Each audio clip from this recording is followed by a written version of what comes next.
मैं चुनाव लड़ूंगा, बिहार से चुनाव नहीं लड़ूंगा, मैं बिहार के लिए चुनाव लड़ूंगा।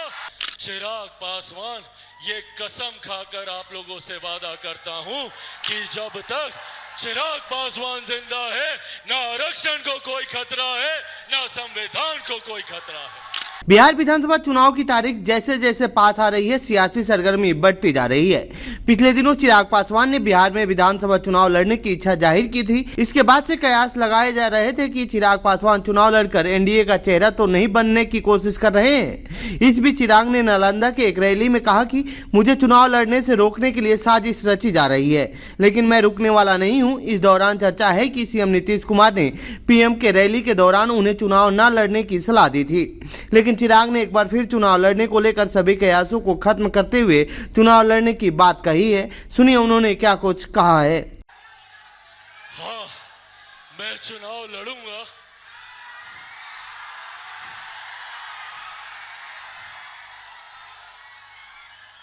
मैं चुनाव लड़ूंगा, पर मैं बिहार से चुनाव नहीं लड़ूंगा, मैं बिहार के लिए चुनाव लड़ूंगा, बिहारियों के लिए चुनाव लड़ूंगा। और चिराग पासवान 243 सीटों पे हर जगह चिराग पासवान बनकर बिहार फर्स्ट, बिहारी फर्स्ट की सोच को मजबूत करने के लिए चुनाव लड़ने का काम करेगा। जहां पे भी गठबंधन के साथी होंगे, चिराग पासवान उस गठबंधन के साथी में भी खुद को चिराग पासवान बनाकर वहां से चुनाव लड़ेगा, ताकि आने वाले दिनों में हम लोग सही मायनों में बिहार को फर्स्ट और बिहारियों को फर्स्ट बना सके।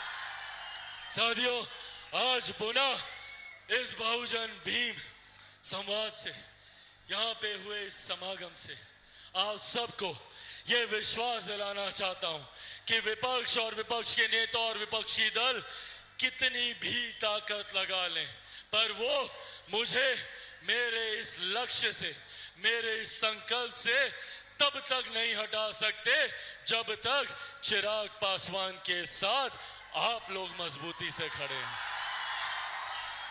दीजिएगा मेरा साथ। बिहार फर्स्ट, बिहारी फर्स्ट को घर घर पहुंचाइएगा, पक्का वादा है ये। उसके लिए आप सबको चिराग पासवान बनना होगा। बनेंगे चिराग पासवान, बनेंगे चिराग पासवान। ऐसे नहीं, दोनों हाथ उठाकर बताइए, बनेंगे चिराग पासवान, बनेंगे चिराग पासवान, बनेंगे चिराग पासवान। साथियों, बस अपना साथ दीजिए, बदले में विकसित बिहार मैं आपको बना कर दूंगा, ये वादा आप लोगों से करके जाता हूं। आज यहां आने के लिए और मेरी हिम्मत को और बढ़ाने के लिए और मुझे इतना प्यार और इतना सम्मान देने के लिए मैं हृदय से आप सबका आभार प्रकट करता हूं। और मैं इस रैली के दौरान चिराग पासवान ने कहा, मुझे राजनीतिक रूप से खत्म करने के लिए पहले मेरे घर को तोड़ा गया, मेरी पार्टी तोड़ी गई, लेकिन चिराग पासवान टूटा नहीं, क्योंकि मैं एक शेर का बेटा हूं। भ्रम फैलाने का काम करते हैं कि भैया एनडीए की सरकार आरक्षण खत्म कर देगी, संविधान खत्म कर देगी, लोकतंत्र खत्म कर देगी। तो आज आप लोगों के सामने मैं आदरणीय रामविलास पासवान जी का बेटा चिराग पासवान ये कसम खाकर आप लोगों से वादा करता हूं कि जब तक चिराग पासवान जिंदा है, ना आरक्षण को कोई खतरा है, ना संविधान को कोई खतरा है।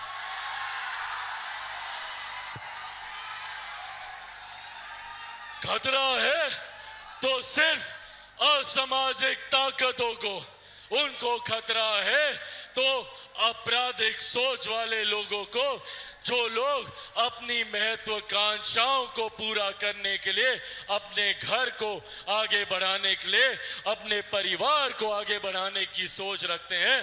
खतरा है तो इन लोगों को खतरा है।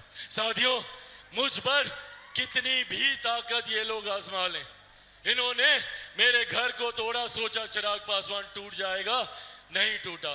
मेरे परिवार को तोड़ा, सोचा चिराग पासवान टूट जाएगा, नहीं टूटा। मेरी पार्टी को तोड़ा, सोचा चिराग पासवान टूट जाएगा, नहीं टूटा। क्योंकि जो लोग ये सोचते हैं कि इन बातों से चिराग पासवान टूट जाएगा, वो लोग भूल जाते हैं कि चिराग पासवान एक शेर का बेटा है, रामविलास पासवान का बेटा है। चिराग चुनाव लड़े तो नीतीश के लिए बन सकते हैं मुसीबत। बिहार सीएम नीतीश कुमार और चिराग पासवान के बीच की सियासी अदावत किसी से छिपी नहीं है। पिछले चुनाव के दौरान नीतीश कुमार ने चिराग पासवान को एनडीए के साथ चुनाव नहीं लड़ने दिया था। इस बार चिराग चुनाव लड़ते हैं तो सीधा सीएम कुर्सी के लिए दावेदार बन सकते हैं। यदि सीट ठीक ठाक रहा तो बीजेपी नीतीश कुमार से सीएम पद छीन भी सकती है। यही वजह है कि नीतीश कुमार नहीं चाहते हैं कि चिराग पासवान बिहार विधानसभा का चुनाव लड़े, जबकि चुनाव लड़ने से उनकी पार्टी के कार्यकर्ताओं का उत्साह बढ़ सकता है और ज्यादातर युवा उनके साथ जुड़ सकते हैं।